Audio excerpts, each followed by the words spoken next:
the US Senate, I can't believe this. They've erased their dress code standards. So now the number 2 Senate Democrat, Dick Durbin, he's given his opinion on the decision. Here's what he had to say. Well, I'm concerned about it. The senator in question from Pennsylvania is a personal friend, but I think we need to have standards when it comes to what we're wearing on the floor of the Senate, and we're in the process of discussing that right now as to what those standards will be.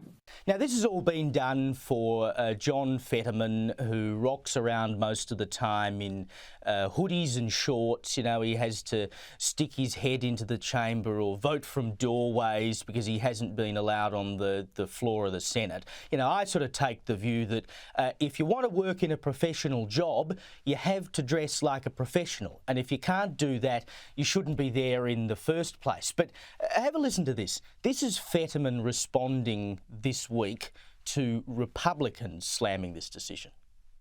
Well, her platform, really, she runs on more and more dingling, picks, on in the meetings over in Congress. So again, I'm not really sure why she cares how I dress, but she really takes it a different way. Now, I'm not sure we want to know about John Fetterman's dingling, but what on earth is going on here, Douglas? Where are the standards? Well, the first thing is, John Fetterman is a really sad case. He had a massive stroke when he was running for the Senate, and the Democrats just made him continue to run anyway. And neither his wife nor any of his family seem to have said the decent thing, which was, for God's sake, stop. The man is suffering badly in public. And even now, when he's partially recovered, he's clearly not all there, and it's very sad.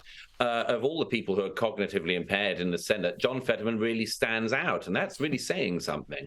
But the striking thing about Fetterman is, yes, the sort of slovenly dress is, as you say, something which it would be embarrassing in a school, but in the Senate of the United States is really something. I have a colleague at the New York Post, John Levine, who yesterday in New York went around some of New York's restaurants dressed as Senator Fetterman and wasn't allowed in to quite a number of the New York restaurants. And it proved a very interesting point. How is it that if you dress like John Fetterman, you wouldn't be allowed into some of the smarter restaurants in New York or DC, but you are allowed into the Senate? I don't think it's the biggest thing, but it is a sign of a type of decline in the Senate and I think in Washington as a whole. I think it means the West is falling. It's the same in the office. I see all these people wearing untucked shirts and unironed shirts and short sleeves. Dress up for the office now. Very quickly before we go, there are even people without pocket handkerchiefs. You see sometimes. I know, and I reckon that's a dead set disgrace. Now, very quickly before we go, it's another week of Biden gaffes, but I've just quickly got to show you one of my favourites: his interaction with the president of Brazil.